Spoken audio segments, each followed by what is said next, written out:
Tonight on DC News Now. The husband of a missing mom from Manasses Park back in court again today. Why his defense team is pressuring prosecutors to turn over evidence.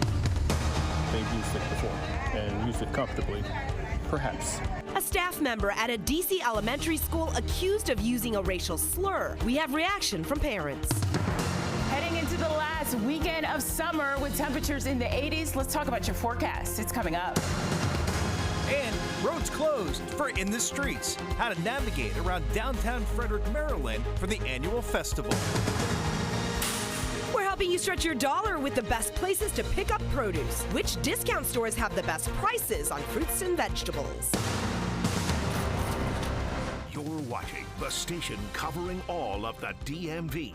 This is DC News Now. Hi, everyone. Thank you so much for joining us on this Friday on DC News Now at 6. I'm Susan Tran. Hi, everybody. I'm Chris Flanagan. All right, man, it's a Friday night, such a gorgeous night out there. Maybe enjoying some dinner outside and certainly high school football as well. It's a big night for high school football. I know. Janessa Webb, we cannot complain. Yet another great day. A little cloudier, but no complaints. Missing Derek today. He's out there in that sunshine, and there's a little bit of cloud coverage across the region, but we're going to continue to be nice and clear. Temperatures right now, 81 degrees. Remember, we're losing daylight very quickly, folks. 7:19 tonight, and so hopefully that's not disruptive for your evening plans. Now, the dew points, they're still very high across the region, back into the 60s, so there's a little bit of a mugginess factor that we are seeing across the DMV. Calvert County down towards Lexington Park, all of southern Maryland in the 80s. As you make your way into Loudoun County, Leesburg, 78 to 79 degrees, and still pretty mild across Luray and Woodstock. So the higher terrain, not seeing a temperature difference right now. There's a little bit of cloud coverage that has floated in throughout the day, and it's due to that once Category 2 hurricane, Francine, that continues to kind of break apart. Really, it's North Carolina, parts of Charlotte, Boonesboro, you have Raleigh-Durham down there that are dealing with the brunt of that, and even Kentucky from Louisville into sections of West Virginia that are predominantly dealing with the rain. By 9 o'clock, still into the 70s. This is a great looking forecast. Enjoy tonight, but it gets even better for your Saturday and Sunday. I have your full extended forecast coming up, guys. All right, Janessa, we're going to start in Virginia, where there was another hearing for the husband of a missing Manasses Park mom. Defense attorneys for Naresh Bhatt, they want prosecutors to turn over more evidence. Yeah, that's because Bhatt is charged with concealing a body. Police say in court documents they believe the amount of blood found indicates the injuries were not survivable. DC News Now's Randy Bass has more from the courtroom. Yes, the battle over evidence and details in this case is certainly starting to heat up as the clock ticks towards setting a trial date. Mamta Kafle Bhatt now missing for more than a month. Prosecutors believe her husband, Naresh Bhatt, killed her at the end of July, but right now he's only been charged with concealing her body. Several of Mamta's supporters came to this morning's hearing, saying Bhatt's defense team says there's evidence that could help prove his innocence. They say his attorney asked a judge to force the Commonwealth to turn over that evidence, including police reports, cell phone, and car GPS information, along with a video showing Mamta being picked up from work not long before she went missing at the end of July. The defense maintains that Mamta could still be alive. Mamta supporters surprised by the judge's ruling, only giving the defense access to the video and to early communications between Naresh and police. I was surprised that the judge granted any of what the defense was asking for, simply because we haven't had a trial date set. It doesn't need to be provided to the defense at this time, and nothing was explained as far as why they would need this today. Meanwhile, police continuing their search for clues in the case. They were back at the Bhatt home yesterday, executing another search warrant. One of several similar searches there over the last few weeks. Manasses Park police say they got new information, leading them back to the house to look again. People at today's hearing say the defense once again took aim at Police Chief Mario Lugo for providing public updates on those searches. Community members say they're willing to wait for justice. We need to do what we need to do to step-by-step process, you know. It takes time, however, but we have a faith, and system will follow that faith. And they won't have to wait too long for that next step in the process. Naresh Bhatt is due back in court here again on Monday. That's when a trial date is expected to be set. In Manasses, I'm Randy Bass, DC News Now. We're going to stay in Virginia now, and Fairfax County Police are searching for the driver wanted in a hit-and-run crash that killed a man in Springfield. Investigators say a driver hit a person walking along Franconia Road and then abandoned the car and ran off. Police say a man died there at the scene. For several hours, the morning commute was interrupted as police shut down that stretch of road to investigate, but the area has since been reopened. A Maryland man pleads guilty to stealing a tow truck and leading police on a wild 30-mile chase. Flavio Lanuza admitted to stealing this yellow Maryland DOT highway truck back in February, then leading police on a chase through Prince George's and Montgomery counties, where he hit 2 state police cruisers and 11 other vehicles. He'll be sentenced in Montgomery County in December. Lanuza also facing charges in Prince George's County. Meanwhile, in Charles County, Maryland, 3 people are dead after a bus from a senior living facility crashed head-on with a dump truck this morning. DC News Now's Tim Reed has new information on the investigation. State troopers are calling this fatal accident a tragedy. Right now, investigators say the case is under investigation, and it could take 1 week or up to 1 month to finish this investigation into this deadly car accident. You know, whenever anything like this happens, regardless of the age, it's someone's brother, someone's father, someone's mother, someone's sister. It's a relation to somebody. There are families that are going to feel the impact of this, and it's always tragic.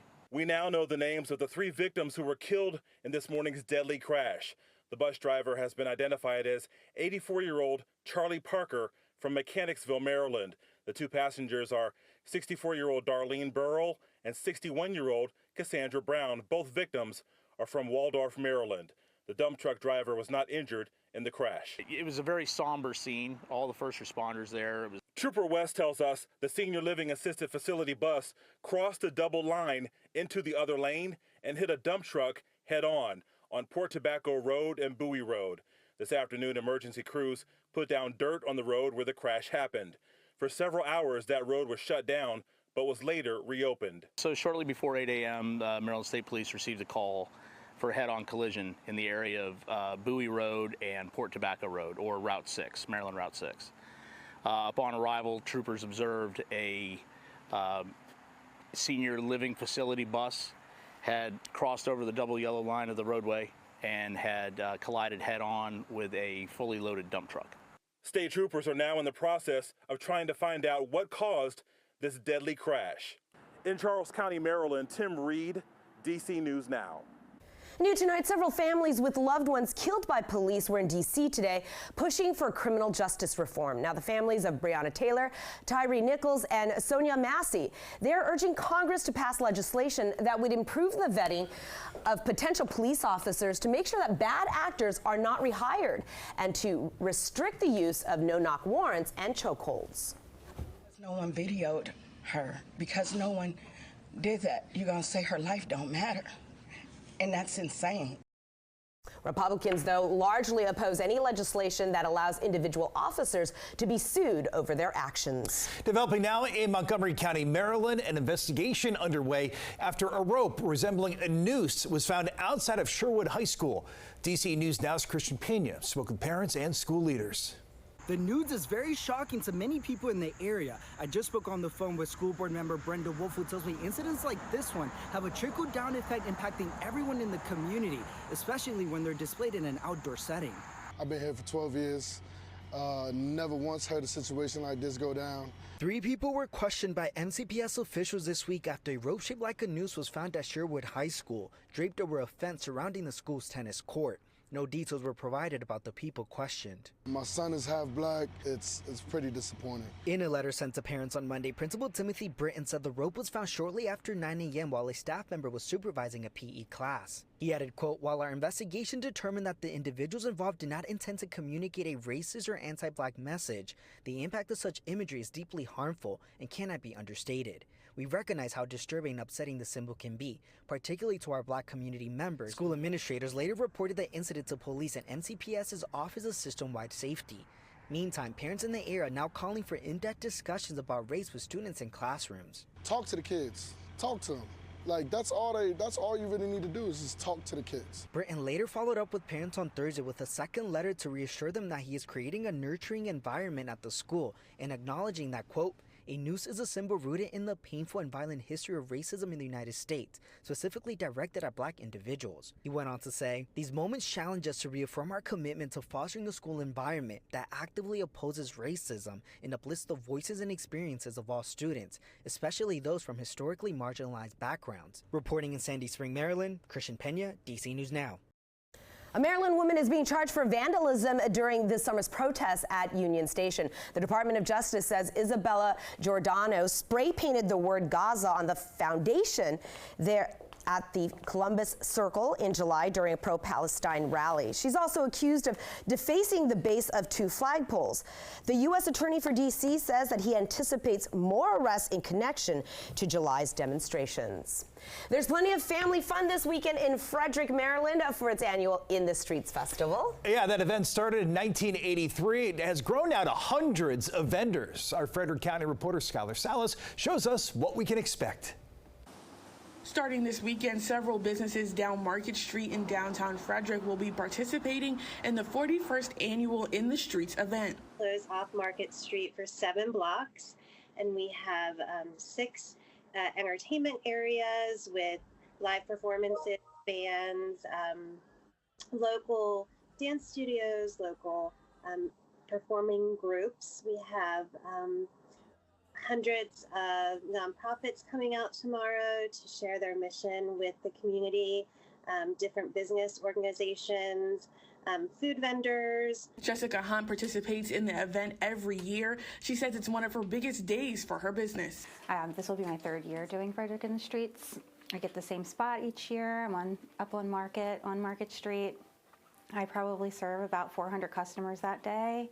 We probably see about 10,000 people walking through, so it's great exposure. For Hunt, the event allows her to recover from a flood that caused her to close and miss out on 2 heavy traffic events. I'm eager to get out there and set up tomorrow. Definitely have some making up to do for missing Labor Day weekend, and then another for Saturday. I missed First Saturday as well, so we missed 2 crucial weekends back to back. Both Hunt and Martin hope that this year's event will lead to more exposure for all businesses and organizations involved. My hopes will be to at least match what I did last year, if not break it. I'm sure the community support this year is going to be even stronger than before, considering the flood. In the Streets activities will kick off Saturday the 14th at 9 a.m. Reporting in Frederick, Maryland, Skylar Salas, DC News Now. All right, from in the streets to on the field, we're now in week 2 of the NFL season, and the Commanders already taking on a divisional opponent. The New York Giants come to town Sunday. Both teams looking for the first win. The Commanders, though, hoping to build on some promising week 1 momentum. Despite their loss, they'll look once again to rookie QB Jaden Daniels to lead the offense. The game kicks off Sunday at 1.